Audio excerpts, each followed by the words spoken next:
Hello, आप सभी कैसे हैं। आप सभी का मेरे यूट्यूब चैनल BHU एकेडमी में स्वागत है। आज हम लोग सामान्य हिंदी से संबंधित टॉप 50 महत्वपूर्ण प्रश्नों को देखेंगे। ये सभी प्रश्न उन सभी एग्जाम के लिए बेहद ही महत्वपूर्ण होने वाले हैं जिन भी एग्जाम में सामान्य हिंदी से संबंधित आपके प्रश्न पूछे जाते हैं। तो वीडियो ध्यान से ज़रूर देखिएगा और सभी प्रश्नों को आप लोग अच्छे से याद कर लीजिएगा।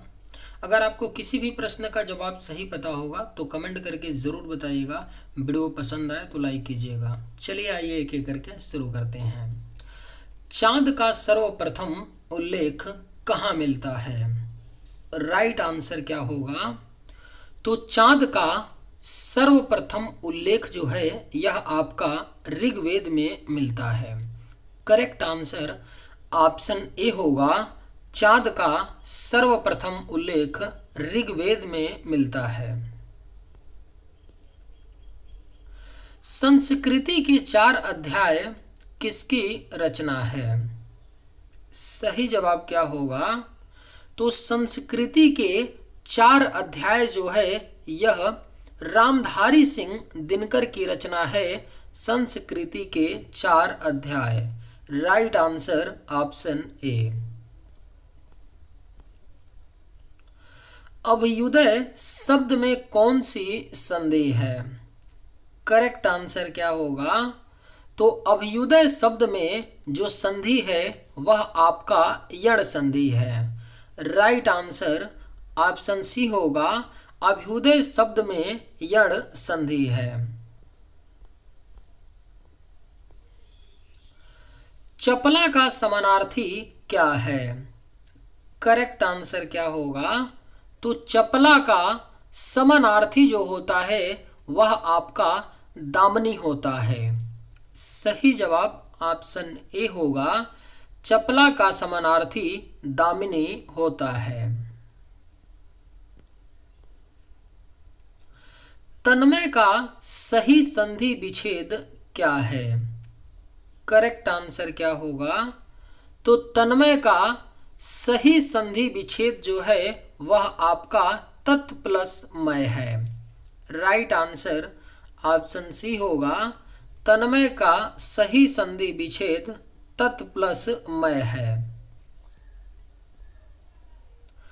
नीचे दिए गए विकल्पों में से तत्सम शब्द का चयन कीजिए।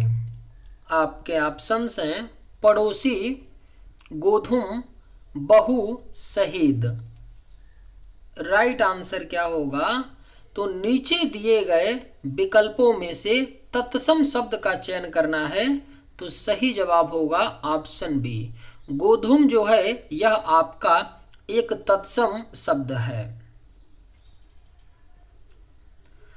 आचार्य भरत ने कितने रसों का उल्लेख किया है? राइट आंसर क्या होगा?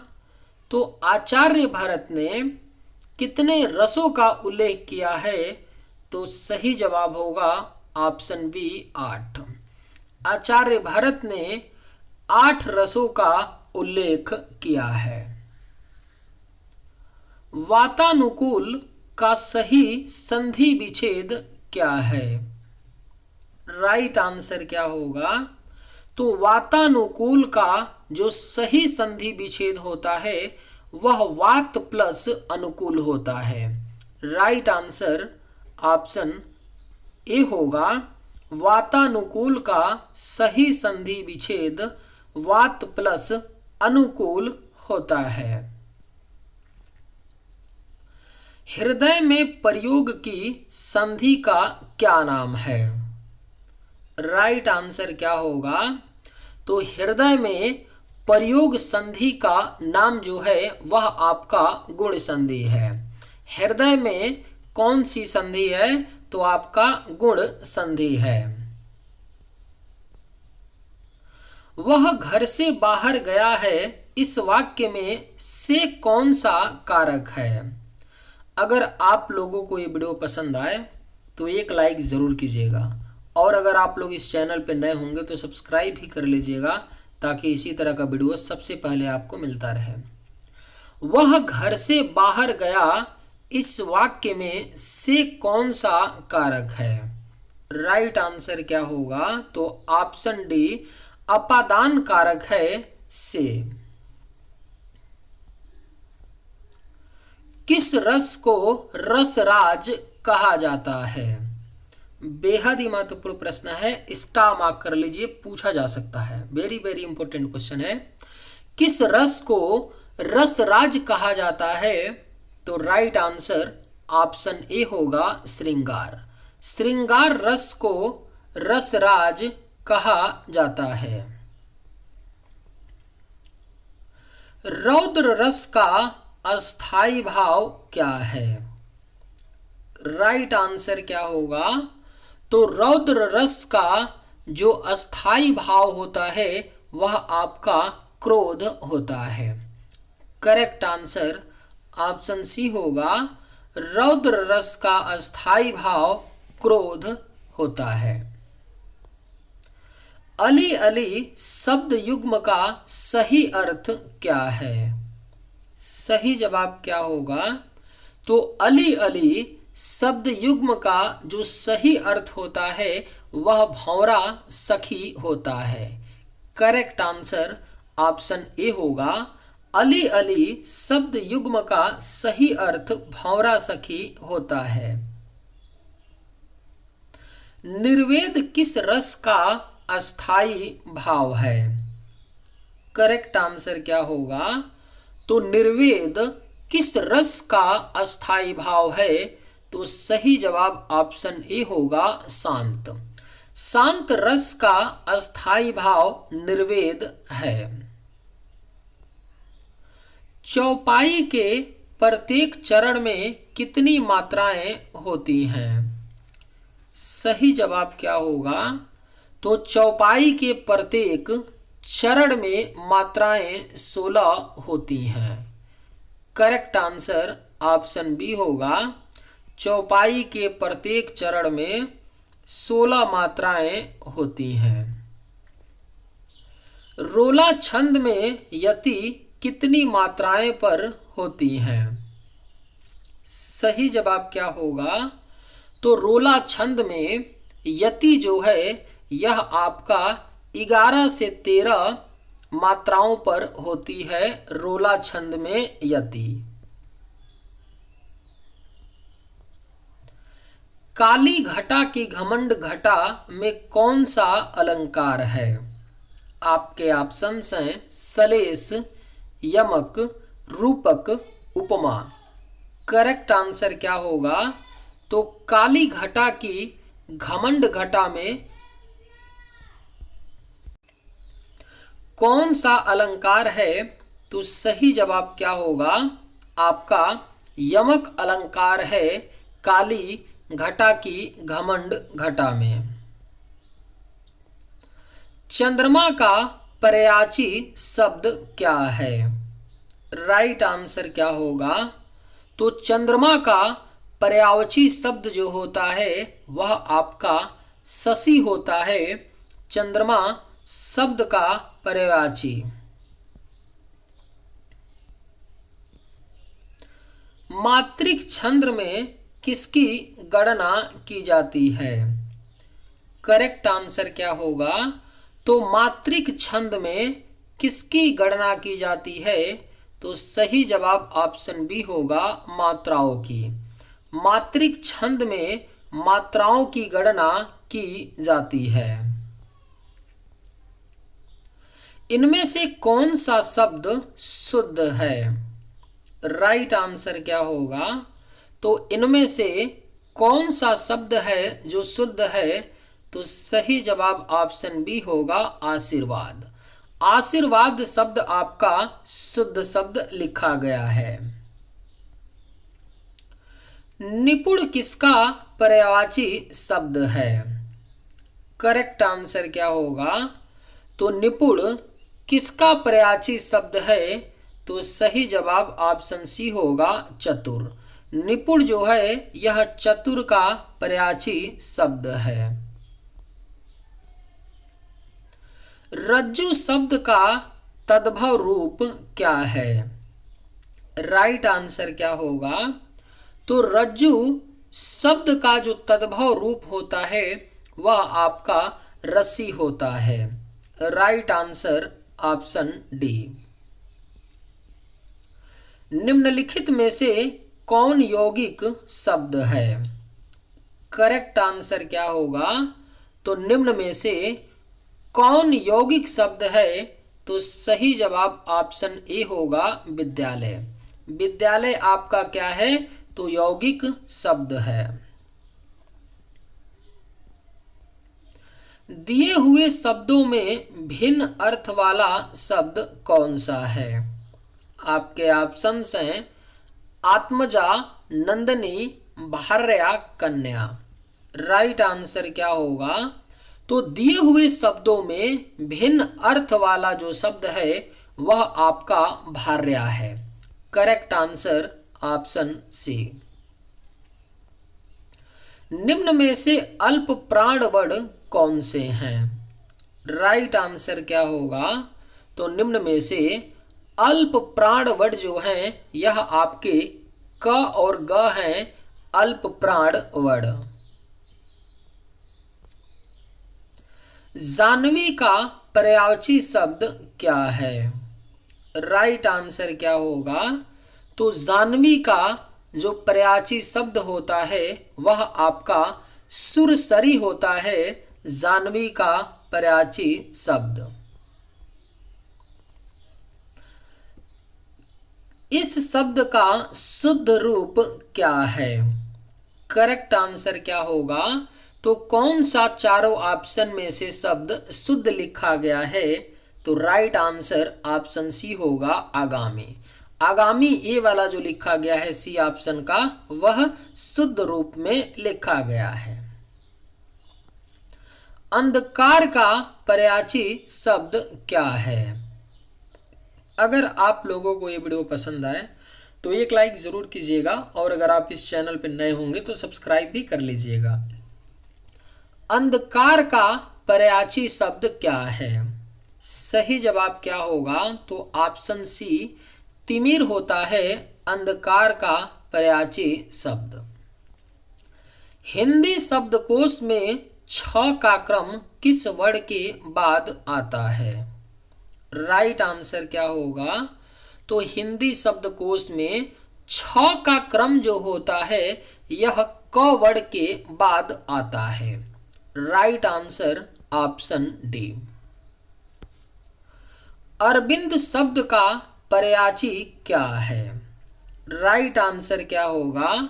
तो अरविंद शब्द का जो पर्यायवाची होता है वह आपका कमल होता है। अरविंद शब्द का पर्यायवाची। नियति के समानार्थी शब्द का चयन कीजिए। राइट आंसर क्या होगा? तो नियति का समानार्थी जो शब्द है वह आपका भाग्य है। Right answer option D. निम्नलिखित में से कौन सा एक स्पर्श व्यंजन है? करेक्ट आंसर क्या होगा? तो निम्न में से कौन सा एक स्पर्श व्यंजन है? तो सही जवाब ऑप्शन ए होगा छ। छ क्या है? तो एक स्पर्श व्यंजन है। इनमें से कौन सा समूहवाचक संज्ञा है? करेक्ट आंसर क्या होगा? तो इनमें से कौन सा समूहवाचक संज्ञा है? तो सही जवाब ऑप्शन बी होगा अंगूर। अंगूर क्या है? तो समूहवाचक संज्ञा है। निम्न में से कौन सा शब्द तुर्की भाषा का है? आपके ऑप्शंस हैं चाय, रिक्शा, कैमरा, कैंची। राइट आंसर क्या होगा? तो निम्न में से कौन सा शब्द तुर्की भाषा का शब्द है? तो राइट आंसर ऑप्शन डी होगा कैंची। कैंची क्या होता है? तो तुर्की भाषा का शब्द है। नीचे दिए गए विकल्पों में से तत्सम शब्द का चयन कीजिए। करेक्ट आंसर क्या होगा? तो नीचे दिए गए विकल्पों में से जो तत्सम शब्द आपका है वह आपका गोधूम है। गोधूम क्या है? तो एक तत्सम शब्द है। किस कारक में से विभक्ति का प्रयोग होता है? सही जवाब क्या होगा? तो किस कारक में से विभक्ति का प्रयोग होता है? तो सही जवाब ऑप्शन बी होगा अपादान।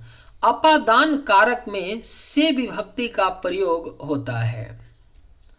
पुरोहित में क्या उपसर्ग है? राइट आंसर क्या होगा? तो पुरोहित में आपका उपसर्ग है पुर। राइट आंसर ऑप्शन बी होगा पुर। पुरोहित में उपसर्ग है। ए रमेश यहाँ आओ इस वाक्य में कौन सा कारक है? करेक्ट आंसर क्या होगा? तो ए रमेश यहाँ आओ इस वाक्य में संबोधन कारक है। Right answer option D. Devanagari लिपि का विकास किस लिपि से हुआ है? बेहद ही महत्वपूर्ण प्रश्न है। देवनागरी लिपि का जो विकास है यह आपका ब्राह्मी लिपि से हुआ है। देवनागरी लिपि का विकास। राइट आंसर ऑप्शन ए।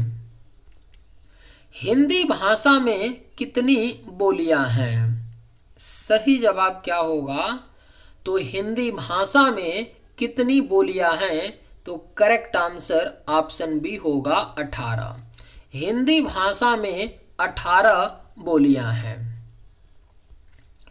उसने पढ़ा था इस वाक्य में कौन सा काल है? राइट आंसर क्या होगा? तो उसने पढ़ा था इस वाक्य में जो काल है आपका भूतकाल है। था, थे, थी ये सारे क्या डिनोट करते हैं?